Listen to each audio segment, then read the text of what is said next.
Važnost plodoreda u obrađivanju tla znali su vrtlari još i prije nekoliko hiljada godina. Naime, ukoliko jednu te istu vrstu povrća sadite svake godine na istom mjestu, urod će svake godine biti sve manji radi iscrpljivanja tla. Da se to ne bi dogodilo, svake je godine potrebno rotirati usjeve u vrtu. Plodored u vrtu je organizirana izmjena kultura na istom tlu. Povrtne kulture obično se smjenjuju kroz vrijeme od 3 do 7 godina. Uzgoj istog usjeva na istom tlu više godina za redom, to jest monokultura, vodi do narušavanja strukture tla i plodnosti zemljišta. Naime, neke biljke troše više hranjiva od drugih biljaka, pa uzgajanje iste kulture na istom mjestu iscrpljuje zalihe tog hranjiva.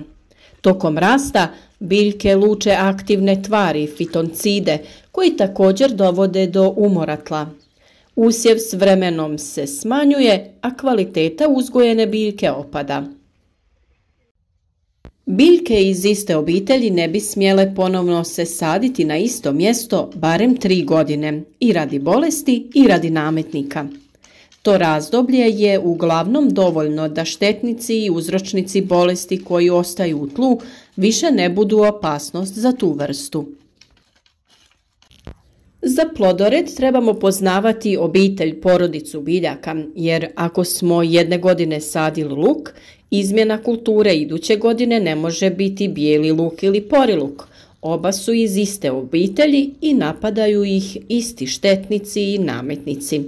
Ali možemo iduće godine saditi recimo kupusnjače ili tikvice koji pripadaju drugim obiteljima biljaka. Osim toga, nametnici, bolesti i korovi takvim uzgojem povrtnih kultura dobivaju stalno prebivalište, bolje uslove za razvoj i širenje, te veće mogućnosti za narušavanje uroda. Na gredici na kojoj se kombiniraju kulture, vrtne štetočine će se sporije razvijeti jer će teže pronaći biljku kojom se hrane. Planiranjem vrta i rotacijom usjeva u vrtu održava se plodnost tla i njegova struktura, suzbijaju se štetnici, umanjuje se mogućnost obolijevanja biljaka, sprečava se erozija, smanjuje zakorovljenost tla i ostaje bioraznolikost u vrtu. U malom domaćem vrtu na kojem se na manjim površinama izmjenjuje velik broj povrtnih vrsta i cvijeća, plodored se mora izrađivati planski. Kod plodoreda u obzir treba uzeti zahtjeve pojedinog povrća s obzirom na crpljenje hranjivih tvari iz tla i utjecaj štetnika i bolesti na pojedinu kulturu. Međusobno podnošenje povrća i podnošenje samog sebe, jer na primjer peršin sam sebe ne podnosi, to znači da se svake godine sije na drugu gredicu, a paradajz najbolje raste uvijek na istoj gredici. Imamo i razliku po dužini korijena. Kulture sa dubokim korijenom uzgajaju se nakon kultura sa plitkim korijenjem. Rotiraju se kulture koje proizvode veliku i malu biomasu korijenja. Tako se održava dobra struktura tla, prozračnost i odsjeditost. Plitko korijenje, to jest korijenje koje se širi horizontalno i crpi hranjive tvari iz površinskog sloja zemlje, imaju biljke kao što su salata, rotkvica, kupus, krastavac, dinja i slični. Dok sa druge strane duboko korijenje imaju biljke koje hranu troše iz dubljih slojeva zemlje, a to su grašak, grah, krompir, paradajz, mrkva, bundeva, repa i slične. Grašak, grah, leća i bob tlo obogaćuju dušikom i pripremaju ga za sljedeće kulture. Izgrađivačima se nazivaju biljke sa velikom biomasom korijenja koje na sebe vežu dušik iz zraka i ostavljaju ga u tlu, poput graha, graška te mahunarki. Kukuruz i krompir su čistači tla. Rotiraju se kulture koje vežu dušik sa onima koje ne vežu dušik ili im trebaju veće količine dušika.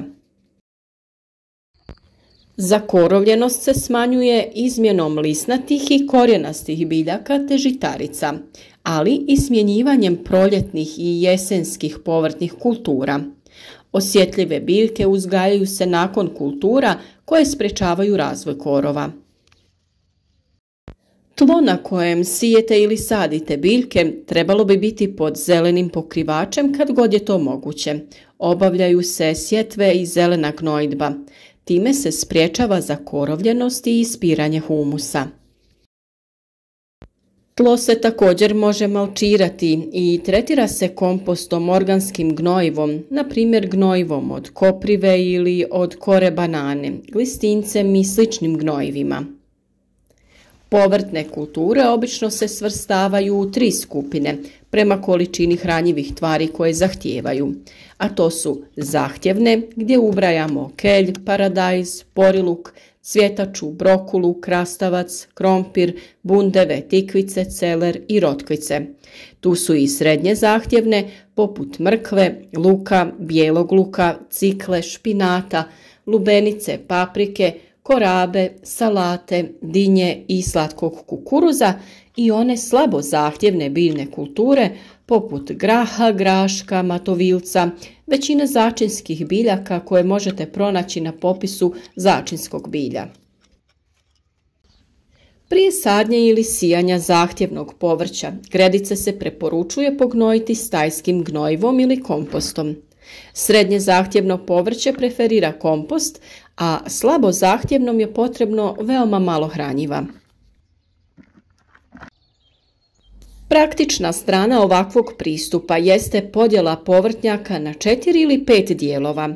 Različite vrste kultura, kupusnjače, grah i slično, premjeste se sa jedne parcele na drugu, tako da se na isti komad zemlje vrate samo svake 4. godine. Za 4-godišnju izmjenu kultura, kulture treba podijeliti na 4 skupine. 5. se gredica koristi za biljke trajnice koje se očito ne premještaju. Napravite listu povrtnica koje želite uzgajati sljedeće godine i podijelite ih u 4 različite skupine. Za svaku od njih odredite mjesto sadnje. Isto učinite i za narednu godinu, ali sve kulture pomaknite na drugu parcelu. Ako je prostor ograničen, dobra je i 3-godišnja izmjena kultura. Na primjer, za prvu parcelu odabrati ćemo grašak, bob, mahune i grah mahunar. Na drugu parcelu idu kupusnjače, kelj pupčar, brokula, kelj, rotkvica, repa i koraba. Na 3. parcelu stavljamo luk, proljetni mladi luk, poriluk, bijeli luk, kukuruz, šećerac, tikvice, bundeve i zelenu salatu. Na 4. parcelu stavljamo krompir, pastrnjak, ciklu, mrkvu, bijeli i crni korijen, celer korijenaš i paradajz. Na 5. parcelu idu trajnice, rabarbara, šparoge, trajno začinsko bilje, artičoka i morski kupus. Postupak je taj da je potrebno izabrati povrtnice koje želite uzgajati i podijelite ih u, na primjer, ovakvih 5 skupina. Parcele su označene brojevima od 1 do 5. Iscrtajte plan u različitim bojama za svaku pojedinu skupinu. 5. skupina je namijenjena trajnicama. Sljedeće godine premjestite kulture svake skupine na sljedeću parcelu. Također možete isplanirati 3-godišnji plodored. Vrt se tada podijeli u 3 dijela, a kulture se sade po zahtjevnosti, odnosno koliko koja crpi hranjiva iz tla. Primjerice, nakon slabo zahtjevnih kultura sadite zahtjevne kulture, a nakon zahtjevnih srednje zahtjevne kulture. Rotacijom biljaka dobivate takav 3-godišnji ciklus uzgoja. Kod 3-godišnje izmjene kultura slično je kao i kod prethodnog. Odlučite koje ćete povrtnice uzgajati i podijelite ih na 4 skupine. Ponovno iscrtajte plan i označite koja skupina u koju boju ide i obojite različitim bojama. Kao i kod 4-godišnjeg uzgoja, jednu boju ćemo ostaviti za trajnice. To će ovaj put biti parcela broj 4. Naredne godine kulture sa jedne parcele premjestite na sljedeću parcelu i na taj način jednostavno rotirajte parcele svake naredne godine. No ovaj put su biljne kulture malo drugačije raspoređene. Na parceli 1 ćemo imati grašak, bob, grah, luk, poriluk, kukuruz, tikvice, bundevu i zelene salate. Na parceli broj 2 imati ćemo krompir, pastrnjak, ciklu, mrkvu, bijeli i crni korijen te paradajz. Na trećoj parceli imamo kupusnjače, kelj pupčar, brokulu, kelj, repu, korabu i rotkvice. I kao što smo rekli, na parceli broj 4 imamo trajnice, rabarbaru, šparoge, trajno začinsko bilje, artičoke i morski kupus. Kod trogodišnje izmjene kulture, paradajz raste na parceli 2 zajedno sa korijenastim kulturama kao što su pastrnjak i mrkva.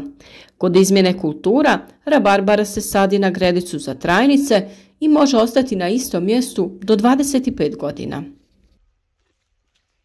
Različite biljne vrste unutar jedne porodice napadaju iste bolesti i štetočine, zbog čega je važno znati koja kultura pripada kojoj porodici biljaka, kako bi ih iz godine u godinu mogli pravilno rotirati. Preporuka je da se zajedno sade ili siju biljke koje se međusobno podnose, a na svako prazno mjesto na gredicama odmah se zasadi ili sije druga odgovarajuća kultura. Salata i rana mrkva mogu se saditi kao međukulture na svakoj gredici. Dobro je zapisivati kada i gdje ste nešto posadili ili posijali i kada je biljka narasla te slične podatke, kako bi došli do najpovoljnijeg rasporeda biljnih kultura za vaš vrt. Osim što ćete isplanirati koje biljke želite u svom vrtu, kod organizacije gredica važno je uzeti u obzir i stranu svijeta na kojoj se plodored nalazi, koliko je vjetrovito područje te način na koji ćete navodnjavati. Osim što biljke međusobno utječu jedna na drugu, na njih utjecaj imaju i drugi faktori, poput kvalitete tla, količine minerala i hranjivih tvari te gline i humusa u tlu, zastupljenost živih organizama poput mrava, glisti, insekata, voluharica, pa je najbolje da sami eksperimentirate. Isprobavanjem različitih kombinacija otkrićete koje najviše odgovara vašoj povrtnoj oazi. Danas smo vam dali popis porodica biljaka, pa prema tome možete da isplanirate vaš vrt naredne godine. A naravno da ćemo mi o ovoj temi još puno govoriti, te ćemo posebno posvetiti video savjete pojedinim kulturama i koji susjedi njima u vrtu najbolje odgovaraju. A vi kao i uvijek ostanite s nama, podržite naš rad sa lajkom, podijelite video sa vašim prijateljima na društvenim mrežama i ne zaboravite javiti nam se u komentarima, podijeliti kako vi uzgajate biljke, napišite sve što želite s nama da podijelite ili imate neko pitanje na koje vam možda mi možemo ponuditi odgovor.